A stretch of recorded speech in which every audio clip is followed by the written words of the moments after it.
Pessoal, o nosso relatório já está entrando no sistema. Pelo que nós acompanhamos do relatório do relator Gaspar, não há hipótese de que a gente consiga uma conciliação de relatório. O relatório desde a nossa avaliação é uma peça mais político-partidária, ideológica, para propaganda eleitoral, do que realmente um relatório que tenha validade. Só para dar duas ideias sobre isso, das falhas do relatório. Aliás, vou falar de uma só. Nem o próprio Zetel ele conseguiu indiciar.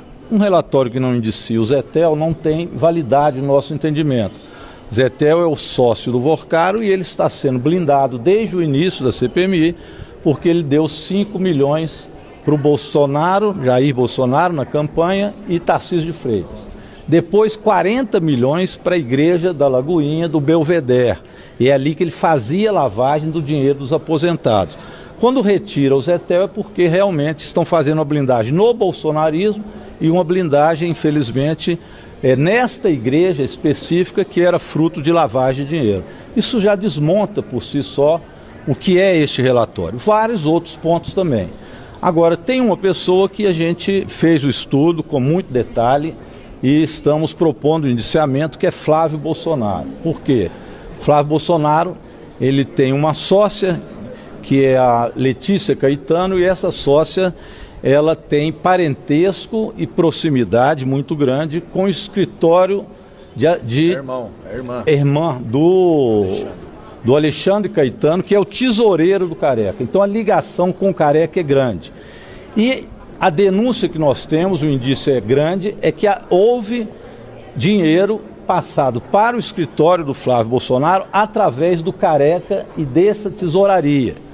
Por que nós não temos absoluta certeza disso? Porque eles não permitiram que se quebrasse o sigilo do escritório do Flávio Bolsonaro. Se tivesse quebrado, ia dar dinheiro do Careca direto no escritório do Flávio Bolsonaro, inclusive para ajudar na compra da mansão dele, que foi pouco tempo antes, de 5,9 milhões.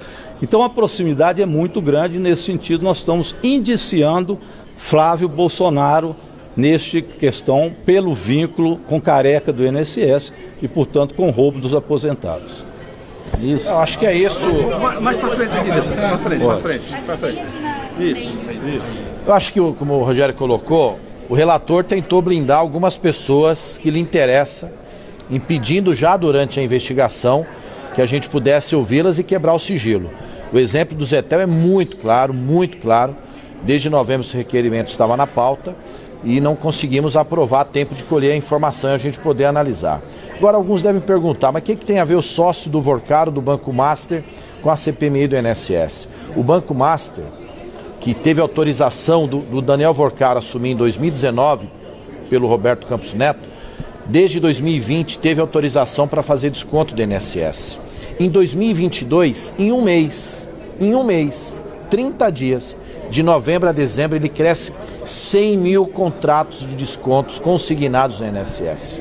Quer dizer, não é pouca coisa, é como se fizesse um associado a cada 10 segundos.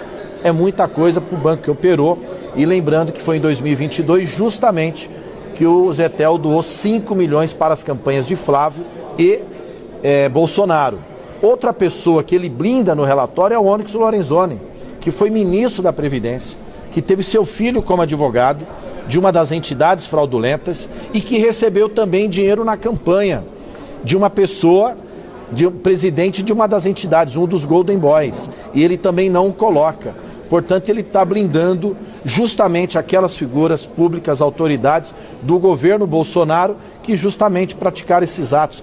Aliás, ele blinda, apesar da declaração do senador Isalci, em entrevista ao vivo, dizer que ele, senador, tinha avisado o presidente Bolsonaro das irregularidades, disse no debate comigo, por 2 oportunidades, simplesmente o presidente, o relator, desconsiderou. E quem disse isso numa entrevista é um senador do PL. Ele diz que avisou ainda no final de 2018, na transição, o governo Bolsonaro. Pergunto, o governo Bolsonaro fez algo para evitar fraude? Fez algo para coibir?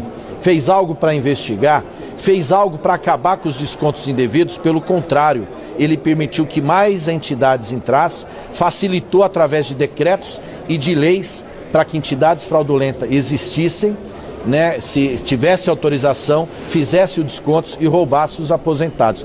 Então o Jair foi blindado, o Flávio não teve oportunidade de a gente avançar na investigação, apesar da relação conexa diretamente com o escritório do Careca através de sua sócia.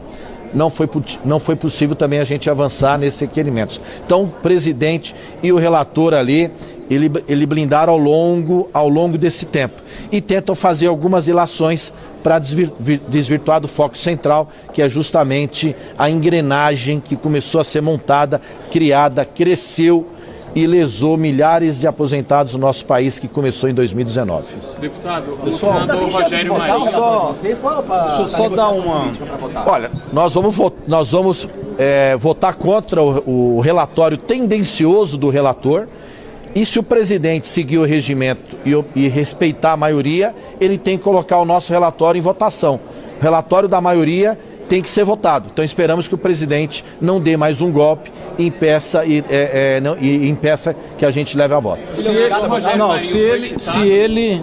Se ele não... Isso é importante, pessoal. Se o presidente não nomear o relator da maioria, fica sem relatório. Que fique claro que isso é responsabilidade dele. Seria uma enorme pizza que ele assaria nesse momento. Quem sabe para livrar Flávio Bolsonaro, para livrar Zé Tel e outros que foram aqui ditos. Então é fundamental, nós vamos fazer questão de ordem para fazer exigência da numeração de outro relator. Mas a gente queria... Não, ele é que nomeia. Agora, é muito importante isso que nós colocamos do Flávio Bolsonaro. Esse indiciamento, a gente queria dar esse spoiler, vamos dizer assim, para vocês. O Pimenta vai colocar o restante do relatório. Mas o Flávio Bolsonaro é peça fundamental nesse processo. E nós, então, vamos pedir o indiciamento do Flávio Bolsonaro, isso já está decidido Jair Bolsonaro. Pelos motivos que foram colocados. Então, Flávio Bolsonaro, ele está nesse indiciamento, o resto o Pimenta vai colocar aí para a gente, claro. Queria também fazer um contraponto. Mas e a questão do Lulinha? O Lulinha, ao contrário do Flávio, teve sigilo quebrado, sigilo vazado e não se viu absolutamente nada de INSS. O caso do Flávio Bolsonaro é nítido. É a relação dele com o Careca do INSS, do escritório dele com a contadoria do Careca, o contador do Careca. E recursos, portanto, vieram de um para outro local. Por isso é que a quebra de sigilo é fundamental e tem o indiciamento do Flávio Bolsonaro. Obrigado. É isso, gente. Obrigado.